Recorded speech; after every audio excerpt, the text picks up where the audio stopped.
East Africa is listening to Mzalendo podcast and audio, where we discuss important topics. Mugonga like, subscribe, na watch a comment. Today, I want to talk about why Samia Suluhu Hassan, the president of Tanzania, has not responded to Kenyan Gen Z who are attacking him. She understands Kenyan Gen Z are keyboard warriors. Too much mambo mingi. They have so much words, no action. So, she doesn't have time to respond to bangi smoking youth and mirror eating youth. But today, I'm gonna respond to them myself on behalf of Samia Suluhu Hassan. Kenyan youth. Right now, if you go on some of the pages on YouTube, TikTok, you see them attacking Samia Suluhu Hassan. But today I want to tell you, Kenyan Gen Z chase popularity, not purpose. In Tanzania, they chase purpose, not popularity.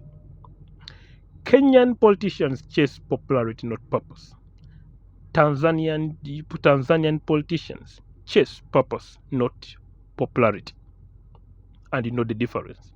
So, what I want to say is this. Why does Kenya think Tanzania needs their activists? Listen, Tanzania doesn't need Kenyan activists. Kenyan activists are needed in Kenya more than they are needed in Tanzania. Majority of these Kenyan Gen Z don't even know that there's a British military base, the Batuk military base in Kenya. They don't even know that. They don't even know what that Bantuk military base has done to Kenyans. That military base, the British military base in Kenya, has done more horrible things to Kenya that Tanzania can't even do to Kenyans. Tanzania can't do. Tanzania, listen again.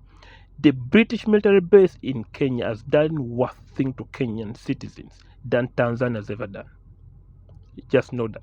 But the rage that Kenyans have on Tanzania instead of their country, instead of the British military base, it is sad.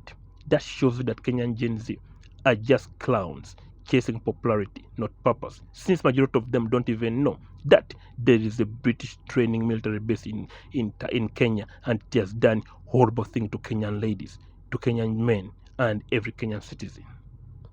So those Kenyan activists who are going in Tanzania, I think they should go and become activists and educate Kenya about that Batuk military base in Kenya more than Tanzania. Have you ever asked yourself where these activists get this money? Do you think these activists are using their money to go to Tanzania and live in luxurious hotels? No. These activists are pushed by Europe to go destabilize Tanzania Chama cha Mapinduzi party, because Tanzania party is very purpose driven, slow but steady. Tanzania reminds me of China, whereas Kenya reminds me of India. China is slow but steady, their party. India, too much words, no development.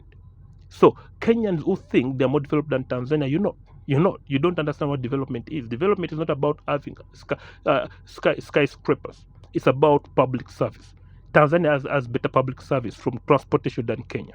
So what I want to say again, vijana wa Kenya, mwache bangi na miraa. Mwache bangi na miraa. It's not going to help you. Tanzania doesn't need your activists. Or the Boniface Mwanjis, the Babu Winos. They don't need those activists. Those activists are needed more in Kenya to address siasa ya ukabila nchi Kenya. You understand? Siasa ya Kenya mbaya. Lakini Wakenya wanakwenda kuja saidi they want to go to Tanzania to say they're going to help Tanzania. Tanzania doesn't need your failed politicians, your tribal politicians. You understand? To come help Tanzania if they have failed to help themselves. You understand? Siasa ya ukabila nchi Kenya, is not there in Tanzania. So what I'm saying is, I'm responding to Kenyans is, wananchi wa Afrika Mashariki tuko pamoja, lakini wa Kenya muache mambo mingi. You guys Gen Z talk a lot. You do nothing on the ground. You just keyboard warriors. You're becoming clowns. Become purpose driven. Purpose driven people don't talk a lot like popularity driven people. But popularity fades away. Purpose doesn't fade away.